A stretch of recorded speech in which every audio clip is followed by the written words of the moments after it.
Prince of Persia is a franchise that's been around for some time, 1989 to be exact. Though we've had 8 mainline games released in the series, we haven't had a formal release since 2010's Forgotten Sands. But to everybody's surprise, Ubisoft announced at Summer Game Fest 2023 that a new Prince of Persia title was coming out, and that title would be called Prince of Persia: The Lost Crown. Showing off a trailer showcasing some new interesting combat and new art style with some cartoonish looking characters, I was definitely hyped.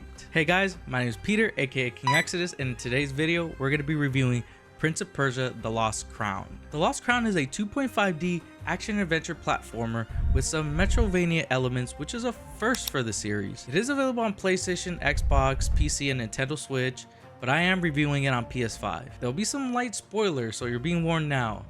So with that being said, let's get into it. Prince of Persia: The Lost Crown introduces us to a young warrior named Sargon that's a member of the warrior clan called the Immortals, trained warriors that serve Queen Thamiris and the Persian Empire. After securing a victory against the Kushan Empire and their general, Sargon and the other Immortals are praised by the Queen and her son Prince Hassan and turn to celebration for their epic victory. During their celebration of victory, young Prince Hassan is abducted by Sargon's mentor, General Anahita. Anahita is on her way to take the prince to a once sacred land that has been destroyed by an unknown curse, Mount Kaf. Most of the story is told through cutscenes and 2D drawn out portraits that I would say are nicely made. The game's main story gave me a personal runtime of 15 hours and I really enjoyed it. The Lost Crown is a standalone game, so if you've never played any other Prince of Persia game before or even have any prior knowledge of the series, you could definitely still enjoy this game. The story is great, but the gameplay is some of the real highlights of The Lost Crown. Being that The Lost Crown has some Metroidvania elements, you will encounter some awesome platforming segments and challenging traversal puzzles to solve. None that are extremely challenging, but some obstacles like the spike spinning wheels from the lower city areas will require some real focus and precise timing to get through it. In this game, Sargon uses some org powers that are collected from feathers as you progress through the game. Some of these are a dashing ability, double jumps, and shadow teleportation powers, and many more that you will use to solve some of these difficult platforming puzzles that are scattered around the world. Speaking of the world, it is an interconnected map in which you could go from one corner of the world to the other following the map, using shortcuts or secret passages you unlock as you progress through the game. Each area has its own specific way to differentiate from one another, so nothing really seems too similar. Like when you go into a sand area, you'll need to use the sand to navigate through the area. Some of the backgrounds that make up the world are extremely beautiful as well.